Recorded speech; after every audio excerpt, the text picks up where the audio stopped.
certo? Vê, só para ter uma ideia, né? Eu não vou detalhar situação por situação, a gente fala isso mais no curso completo, mas vê, infarto, por exemplo, qual é a bronca do paciente ter tido um infarto, uma síndrome coronariana aguda recente e vai operar? Será que é esse risco todo mesmo? É esse risco todo, sim. Vê, ó, aqui eles fizeram um estudo bem interessante que eles pegavam o tempo que o paciente teve a síndrome coronariana, um infarto, menos de 30 dias, entre 30 e 60 dias, assim por diante, e eles vinham, se esse paciente fosse para uma cirurgia não cardíaca, certo? Abdominal, torácica, enfim. Qual era o risco dele ter reinfarto ou morte? Aí vê como é grande, ó. Se o paciente teve infarto no último mês, o risco de morte é de 14%. Muito, muito, muito alto. Mesmo que você vá depois para entre 1 e 2 meses, ainda fica em 11,2%, né? E risco de reinfarto, olha só como fica alto, 32%, ou seja, a cada 3 pacientes que infartaram no último mês e vai para uma cirurgia qualquer eletiva, ele tem, de 3, um vai ter um novo infarto, né? É muito grave, né?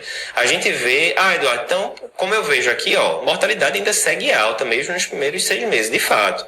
Mas por que os americanos falam que a bronca são os primeiros 60 dias, né? Porque aqui a gente já vê, ó, quando sai mais 60 dias, ainda tem um risco de reinfarto grande, mas já dá uma caída boa, né? Assim, de 32% para 8%, já deu uma diminuição boa, né? Apesar de morte ainda ficar elevada. Então, aí é questão do copo meio cheio, meio vazio. A diretriz brasileira fala que, ó, passou os primeiros 30 dias, já dá para encarar. A americana fala, não, vamos esperar 2 meses. O fato é, quanto mais tempo você puder esperar, melhor. Aí é aquele negócio do bom senso. Ah, qual é a cirurgia que a senhora vai fazer, dona Maria? Não, é uma plástica de mama e tal. Maria, ó, vamos ver direitinho. Nos primeiros 6 meses depois do infarto, ainda tem um risco considerável, né, de morte, de reinfarto. Não dá para reconsiderar, não, essa cirurgia. Isso você, como cardiologista, como clínico, pode discutir com o paciente. Será que vale a pena mesmo o risco dessa plástica de mama agora? Está incomodando muito a senhora? Não, está incomodando muito. Então, pesar o risco-benefício, né? A própria diretriz brasileira fala isso. Você pode falar com o paciente isso. Olha, vamos rever se vale a pena fazer essa cirurgia mesmo. Ou não, não, Eduardo, é um câncer. Descobriu, a paciente infartou tem 2, 3 meses e descobriu agora um câncer gástrico que se operar agora tem chance de cura. Você vai fazer o quê? Paciência, vamos operar, né? Mas sempre ter esse bom senso. Lembrando, né, em relação à pressão, a gente já falou no primeiro dia, mas lembrando, pressão abaixo de 180 por 110 não é contraindicação absoluta à cirurgia, né? Então, sempre pesar, tá 179 por 105, pô, tá ali na trave já, não, talvez seja melhor adiar, sempre bom senso, né? Mas cartesianamente, o número que as diretrizes todas colocam é isso, 180 por 110, certo? Então, dica número 1, saber que condições são consideradas de alto risco cardiovascular e, portanto, contraindicam cirurgias eletivas. Eduardo, só uma dúvida, vai contraindicar sempre? Não, não é tão simples não. Vou dar só um exemplo que a gente fala no curso também. Digamos, certo? Eu já tive paciente assim, paciente com hipertensão pulmonar sintomática.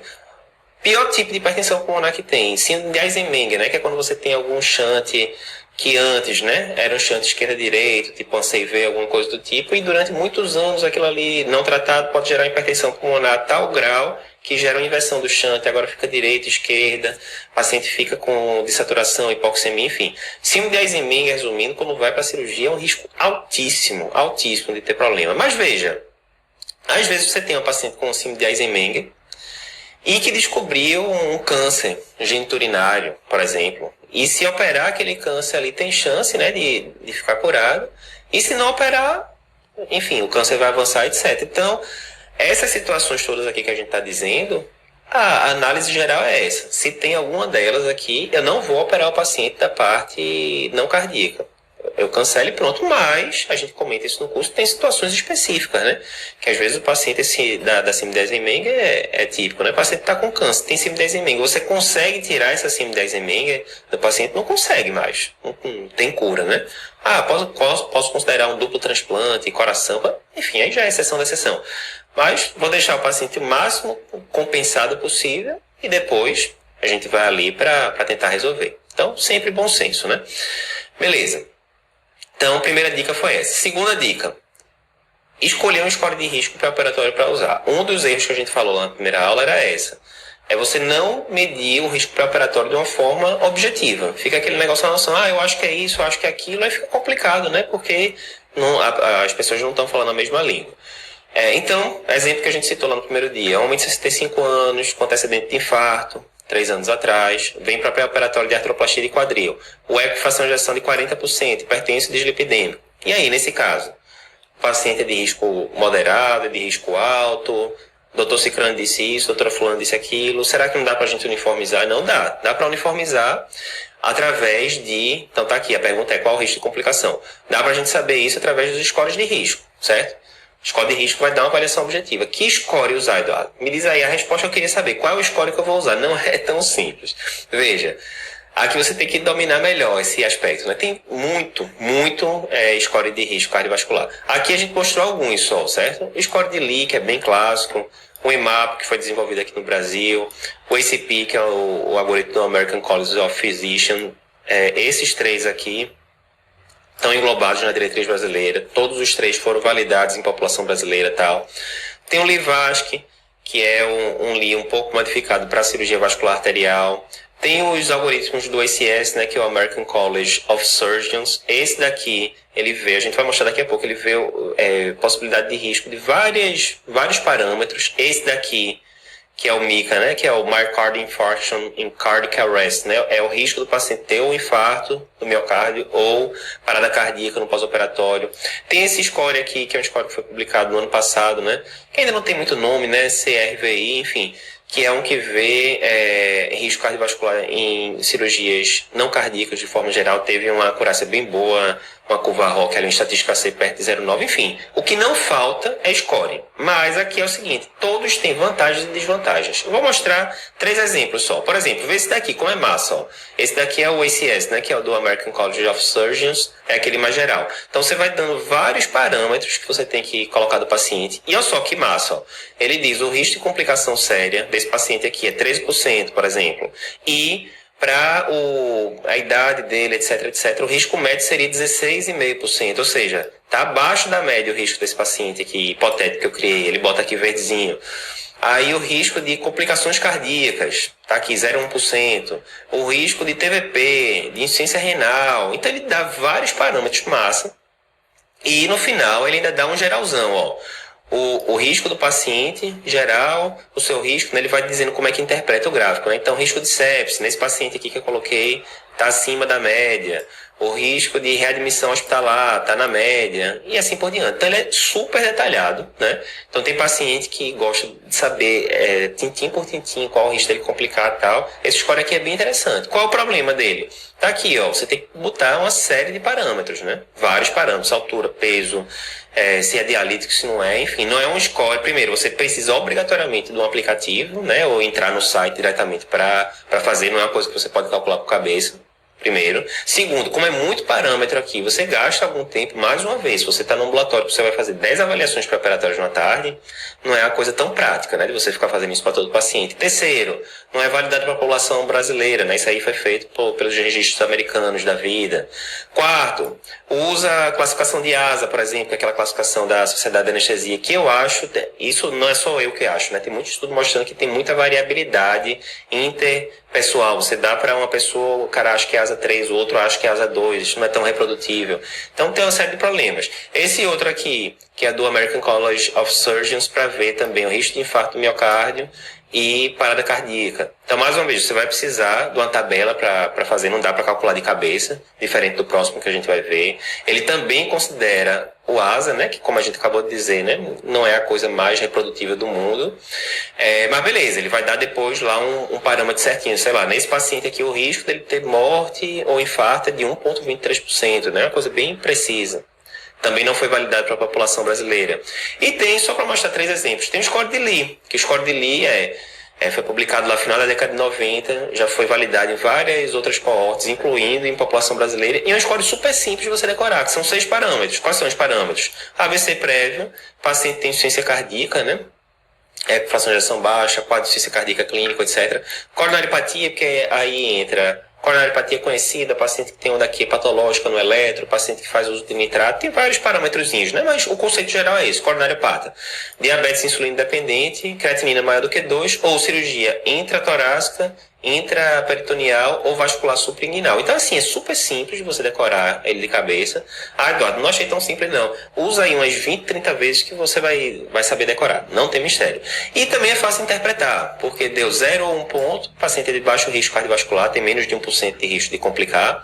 2 pontos, risco moderado. 3 ou mais pontos, alto risco. Então, vantagens. Você faz de cabeça, validado na população brasileira, super simples de interpretar. Não precisa de celular, de planilha, de nada do tipo. Resumindo, Eduardo, o que é que eu uso? É isso que eu estou dizendo. Depende muito. Primeiro, é interessante você ter o score do seu serviço, né? Ter uma reunião, cardiologia junto com anestesia, etc. Chegar à conclusão, vamos usar o score de risco esse, para não ficar, cardiologia usa um, anestesia usa outro, a cirurgia usa outro. Não faz muito sentido, né? É bom todo mundo conversar a mesma língua. E tem esses detalhes, né? Tem um volume muito grande de avaliação pré-operatória, 10, 12, 15 pacientes para avaliar na tarde. Ficar preenchendo aquelas tabelas do ICS não é muito prático, né? Não, tem uma avaliação preparatória no meio de outros pacientes, o ambulatório está tranquilo, eu tenho um computador na minha frente, mesmo não sendo validado, eu prefiro ter aquilo tudo destrinchado, até para avaliar em termos de pesquisa, depois quer saber meu hospital, como é que está performando. Enfim, tem que avaliar. Eu gosto muito do LI, que é fácil de calcular de cabeça, e tirando cirurgia vascular arterial, ele performa muito bem. O que é que eu faço se a opinião do score for diferente da minha opinião subjetiva? Isso é interessante. O score diz que o paciente é de baixo risco, mas eu olhando ali, rapaz, eu acho que esse paciente é de risco moderado. Então isso está lá, a gente comenta também isso em maiores detalhes no curso, isso está lá na diretriz. Depende muito da sua experiência, certo? Se você é um estudante do segundo ano de medicina e você está achando que o paciente tem um risco moderado e um score feito com milhares de pacientes está dizendo que é baixo, provavelmente o score está certo. Mas se você já tem uma certa experiência, já fez ali algumas centenas de avaliações de pré-operatórias, enfim, né, tem um conhecimento de beira-leito bom, tem uma chance razoável de você estar certo e o score estar errado, né? Porque esses scores, na hora que você bota lá, eles erram, entre aspas, entre 10% e 30% das vezes, né? Quando você joga lá na curva ROC, a estatística C varia de 0,7 a 0,9, ou seja, uma parcela significativa de pacientes, ele pode classificar o paciente num grupo errado. O paciente é realmente de risco moderado, mas ele colocou como baixo risco, por exemplo. E normalmente é isso que acontece. Muitas vezes, quando tem discordância, o score tende a botar mais para baixo. É muito difícil o score dizer que é alto risco, você dizer, não, eu acho que é mais baixo. Muito difícil. Então, nesses casos, você pode anotar no prontuário. Olha, digamos que o score que todo mundo concordou de usar no hospital é o score de Lee. Então, o paciente deu 1 ponto pelo score de Lee, seria baixo risco, mas na minha opinião subjetiva é risco moderado por isso, isso e isso. Isso está abarcado também pelas diretrizes. Então, dica 2, escolher um score de risco pré-operatório para você usar no seu serviço, todo mundo falando a mesma língua, sabendo as limitações, né, vantagens e desvantagens de cada score. Que não pode não usar score nenhum. Cada um faz a sua cabeça e não dá certo, né? Dica número 3, não existe nenhum exame que seja obrigatório, complementar, que seja obrigatório em todo pré-op. Não existe essa receita de bolo. Tem gente que gosta de fazer aqueles carimbões, né, gigante, que o cara carimba e já tá lá, o protocolo de pré-operatório. Todo mundo chegar aqui, eu vou pedir esses exames. Não é tão simples, né? Por quê? Aquele exemplo que a gente falou no primeiro dia. Mulher de 23 anos vem para pré-operatório de plástica de mama, é assintomática, corre 5 quilômetros todo dia, exame físico normal. Preciso fazer algum exame para essa paciente? Não. Primeiro, a rigor, tá no hospital universitário da vida e tal. Essa paciente não teria nem que estar ocupando, né, a rigor, a consulta pré-operatória de um cardiologista, por exemplo, né? Porque paciente jovem, ótima capacidade funcional, exame físico normal, né? Isso daí qualquer pessoa sabe fazer, né? Também ver se tem algum sopro grosseiro, se tem alteração grosseira de pulso, pressão alterada, enfim, não. Exame físico normal. Então, essa paciente, teoricamente, o risco dela complicar é muito, muito, muito, muito baixo. Muito abaixo de 1%. Se o risco é muito baixo, os exames complementares não vão mudar o meio de campo, né? Tem um exame complementar que diminui em 10% o risco de complicação. Tudo bem, vai sair de 0,3% para 0,27%. Enfim, não é palpável, né, essa diferença de risco, né? Então, a regra geral que as diretrizes dão são o seguinte: cirurgia de baixo risco, como é exemplo de mama, né? Mama é baixo risco. Paciente assintomático, exame físico normal. A princípio, eu não preciso pedir exame laboratorial. Primeira coisa. Aí, qual é a indicação, Eduardo? Porque assim, eu tenho indicação para hemograma, eu tenho indicação para eletro, eu tenho indicação para raio-x. De fato, quando a gente vai lá no curso, a gente detalha, exame por exame. Exemplo, vou citar um exemplo, só eletro. O que é que a diretriz brasileira diz para você pedir? Se o paciente tiver história, exame físico que sugere cardiopatia, né? Lógico, escutei um sopro no paciente, será que tem cardiopatia? Ou o paciente referido espneia, angina? Vamos fazer, né? Lógico, né? Cirurgias de maior porte, por exemplo, cirurgia intracavitária, uma colectomia, uma ressecção de tumor, de pulmão, enfim. Paciente de alto risco cardiovascular, né? Por scores, enfim. Diabéticos, né, a gente sabe que tem muita cardiopatia associada. Pacientes obesos, a gente sabe também que a obesidade é um dos motivos, né, dessa epidemia de insuficiência cardíaca com fração de ejeção preservada, em grande parte é por causa da obesidade.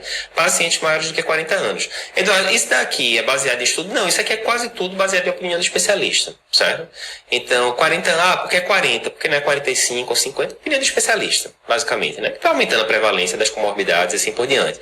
Mas eu peguei uma paciente de 23 anos, história de negativo, exame físico negativo, vai operar a mama, não é uma cirurgia de maior porte, não é diabética, né? Não tem comorbidade nenhuma, não é obesa e é jovem, não é para pedir elétrico, não é para pedir hemograma, não é para pedir nada. É o que eu sempre digo, Eduardo, mas eu sou cardiologista, alguém mandou a paciente para mim, não vou fazer elétrico, lógico que vai, né? Óbvio que vai, até porque o elétrico faz parte da consulta, o cardiologista já tá a máquina lá, você vai gastar o quê?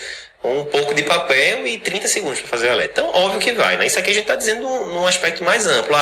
Eu sou um cirurgião e estou com essa paciente de 23 anos. Em teoria, eu tenho que mandar ela para fazer exames e tal? Não. Em teoria, não. Porque a chance de mudar alguma coisa é mínima, né? É isso que diz as diretrizes. Isso já foi muito avaliado para alguns tipos de cirurgia. Provavelmente a cirurgia que foi mais avaliada isso foi catarata, que tem 3 séries maiores e tal, e não viu realmente nenhuma diferença de desfecho. Lembra, eu estou pedindo um exame, se eu estou pedindo um exame, é porque eu acho que ele pode mudar a minha conduta, e por mudar a minha conduta, eu posso diminuir o risco do paciente ter alguma complicação. É esse o motivo de eu pedir exame no pré-operatório. Se não é por isso, não tem porque pedir. Pedir por pedir não faz sentido, certo?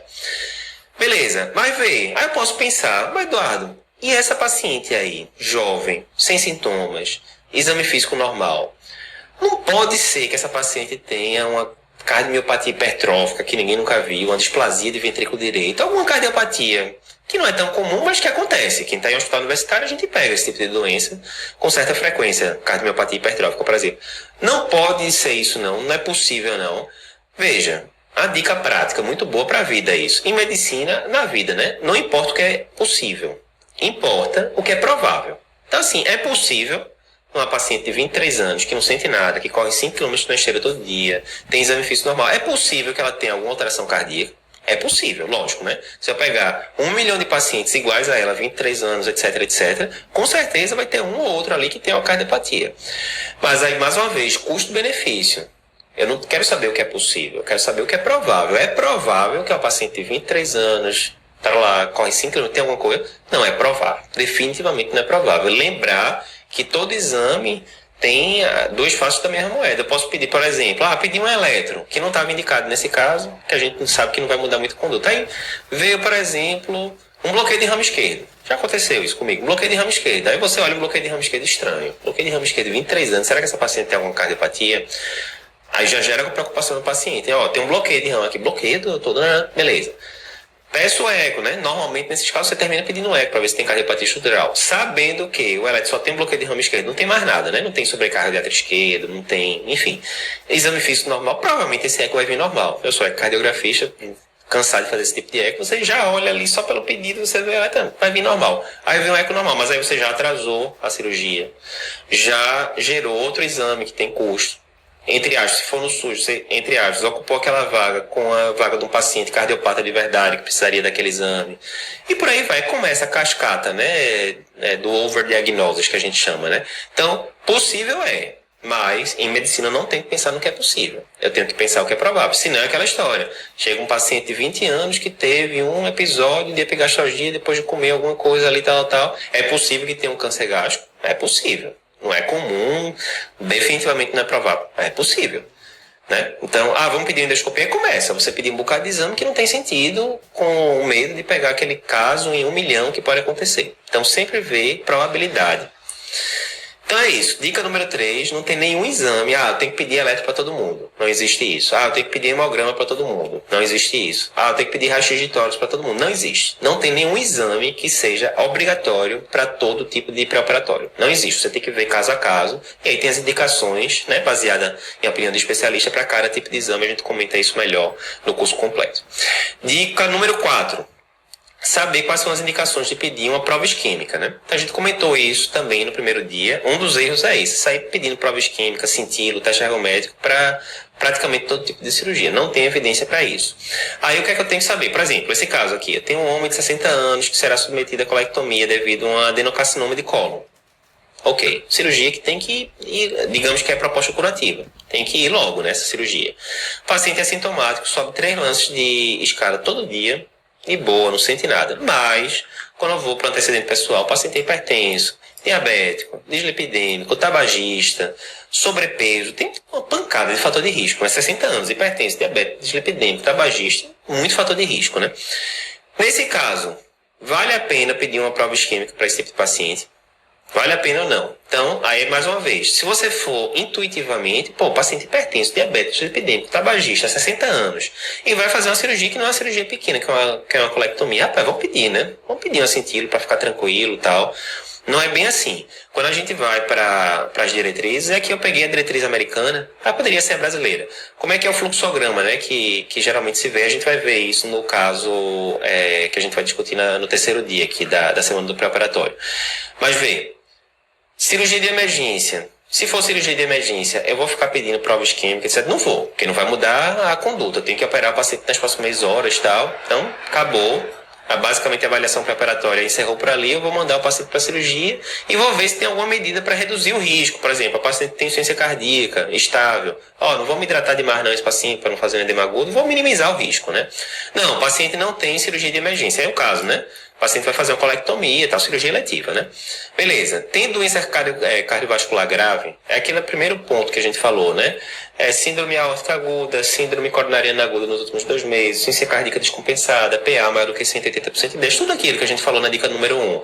Se o paciente tiver em uma cirurgia eletiva, eu vou adiar, na medida do possível, a cirurgia eletiva e vou estabilizar a parte cardíaca. Também não é o caso desse paciente, certo? Depois, não é isso. O risco perioperatório desse paciente ter complicação cardíaca é menor ou maior do que 1%. Como é que eu faço para calcular isso, Eduardo? Usando os scores de risco, Lee, ACS, todos aqueles que a gente falou, certo? No caso desse paciente, se a gente for calcular o score de Lee, ele só ganha um ponto, que é da colectomia. Digamos que o diabetes seja não insulina dependente. Então não ganha ponto de diabetes, não ganha de insuficiência cardíaca, não ganha de AVC, só ganharia da colectomia. Então a rigor já até mataria por aí, né? Porque o risco seria menor do que 1%. Acabaria aqui. Já por aqui a gente já diria para não pedir exame adicional. Mas digamos que o diabetes dele é insulina dependente. Então se é insulina dependente, ficaria com 2 pontos, teria que continuar para cá. Ok. Aí veio, a gente não falou no primeiro dia, uma das dicas era avaliar a capacidade funcional do paciente. A diretriz americana engloba isso de forma muito inteligente aqui, Se o paciente tem capacidade funcional maior do que 4 metros, acabou. Eu não vou pedir exames adicionais. 4 metros, lembra o que é 4 metros? Se o paciente consegue subir um lance de escada de boa, ele já faz mais do que 4 metros. Esse paciente não sobe não, sobe 3 todos os dias para chegar no apartamento dele. Por que essa história dos 4 metros é importante? É aquela velha história, uma colectomia, as cirurgias de forma geral, elas vão consumir menos do que 4 metros, né, de energia. Então, se o paciente sobe 3 lances de escada, digamos que ele faça 7 metros, 8 metros, se ele subir em 3 lances de escadas, ele não sente nada no dia a dia dele. Na hora que ele estiver na cirurgia, que ele pode perder sangue, taquicardizar um pouco, etc, e vai consumir até 4 metros, não tem por que ele também ter alterações isquêmicas, etc. Então você fica muito tranquilo em relação a isso. Eu acho muito feliz a diretriz americana, que é mais antiga, de 2014, mas ela é muito feliz nesse sentido. O paciente tem uma capacidade funcional boa, segue o jogo, meu amigo, tá encerrado. Digamos que não tivesse uma capacidade funcional boa, certo? Aí você teria que ver para esse aspecto aqui. A prova isquêmica vai mudar a conduta? Esse cara que está assintomático, etc. Se vier alguma alteração, eu tenho tempo de, por exemplo, pedir um CAT, colocar um stent, esperar ali, se for um stent farmacológico, 3 a 6 meses para operar o paciente. Paciente com câncer é complicado, né? Então, eu sempre digo isso aos residentes. Começou a passar um caso. A primeira coisa que a gente vê, né, depois da identificação, é o motivo da cirurgia. Colectomia por câncer. Aqui a gente só vai indicar alguma coisa para esse paciente se for alguma coisa muito fora do normal. Caso contrário, é câncer, vamos tentar seguir o fluxo e não atrasar a vida do paciente, né? Então veja, na visão que a gente teve inicial, no feeling, né? Hipertenso, diabético, dislipidêmico, 60 anos, tabagista, vai para uma cirurgia que não é uma cirurgia pequena, pede um cintilo, pede um taxerrométrico e fica tranquilo. Quando a gente vai para as diretrizes, isso é respaldado por vários trabalhos, a coisa não é assim, é exceção da exceção você pedir prova isquêmica. Eu digo isso porque a gente faz pré-operatório lá no HC de Monte, é um hospital terciário, né? Então, muito pré-operatório de cirurgia vascular, que a gente vai ver daqui a pouco, etc. E ainda assim, são poucos os casos que a gente pede prova isquêmica. Então, se você está fazendo muita avaliação pré-operatória e está pedindo prova isquêmica para a maioria dos pacientes, tem que rever o conceito direitinho, certo? Então, Conceito importante, nunca peça um exame se ele não for alterar, se ele não tiver o potencial de alterar sua conduta. Então é aquele negócio, olha, eu estou aqui com o paciente de cirurgia de emergência. Se ele me mostrar agora uma cintilha que ele fez ontem, mostrando muito isquemia, eu vou deixar de operar uma cirurgia de emergência, um tiro no abdômen, um apendicite perfurado? Não vou. Então, meu amigo, acabou, não vou pedir o exame. Ou, não, o paciente está com câncer e o pessoal da Uro diz que é um câncer de bexiga. Se operar agora, o paciente fica curado, mas se operar daqui a 2, 3 meses, a coisa pode desandar e perder o time cirúrgico. Um exemplo hipotético. Vai adiantar ficar pedindo prova isquêmica para esse paciente que, se vier positiva, eu vou pedir um CAT, se vier muito alterado, eu posso angioplastar. Isso não vai diminuir risco perioperatório do paciente, isso já foi visto, a gente fala isso no curso. Eu vou botar um stent e ainda por cima o paciente vai ter que esperar ali no mínimo, né, um mês, idealmente, para operar. Não rola, né? Então não vai mudar a conduta, eu não peço. Dica número 4, então, saber as indicações de pedir prova isquêmica, né? Seguir o fluxograma, quer seja do brasileiro, quer seja do americano, a gente comenta os dois no curso completo também. Dica número 5 e última de hoje. Cirurgias vasculares arteriais são as que mais complicam. Então isso aí é uma coisa bem interessante, né? Quando a gente fala, vou dar 2 casos hipotéticos. Eu estou aqui com frente a 2 casos. Um, que é um paciente que vai fazer, por exemplo, uma hepatectomia com um hepatocarcinoma, alguma coisa do tipo. E do outro lado, eu estou com um paciente que vai fazer um bypass membro inferior. A gente, né, que tem a visão, né, de ter rodado na cirurgia, na época de estudante, tá? Pô, a hepatectomia é uma cirurgia, né, sangra bem mais, uma cirurgia de maior porte. Qual é a cirurgia que tem um risco maior de complicar, né? A gente tende a pensar na hepatectomia, por ser uma cirurgia de maior porte, mas não é. Via de regra, as cirurgias que complicam mais são as cirurgias vasculares arteriais. Tá aqui, ó. Risco intrínseco da cirurgia, né? Baixos são aqueles que a gente já falou: catarata, cirurgia superficial, cirurgia de mama, cirurgia ambulatorial, o paciente vai e volta para casa, procedimento endoscópico. Alto risco são, além das cirurgias de urgência e emergência, cirurgia vascular arterial. Tem 2 exceções, mas via de regra, a cirurgia vascular arterial é alto risco. E por que as cirurgias vasculares arteriais são consideradas de alto risco? É a técnica cirúrgica que é mais complicada? Via de regra, não é.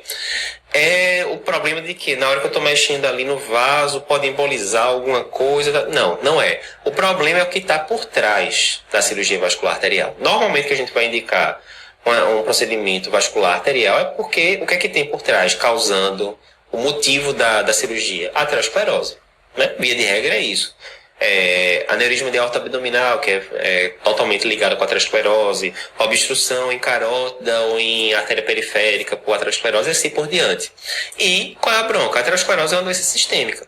Então, ela não fica restrita só naquele sítio específico. Então, tem estudo mostrando que o paciente que vai operar bypass em membros inferiores, até 90% dos pacientes podem ter algum grau de coronariopatia, por exemplo. Então, a aterosclerose é uma doença sistêmica. E sempre que a gente está fazendo a avaliação pré-operatória, o grande medo da gente é do paciente complicar no pós-operatório a parte cardíaca, né? Tem infarto, tem edema agudo de pulmão, morte de origem cardíaca e assim por diante. Então, na hora que eu sei que o background que gerou aquela doença que você está operando efetivamente, né? Tentando corrigir ou bypassar, enfim, em perna, aorta, em grandes vasos, aquela mesma doença tem uma chance muito grande de estar acontecendo no coração também e o paciente estabilizar, fazer um infarto no pós-operatório, coisa do tipo. Então é o background, não é nem a técnica cirúrgica propriamente dita, né? Nem toda cirurgia arterial é de alto risco, é verdade. Então a diretriz fala, por exemplo, tanto o paciente que vai fazer endarterectomia de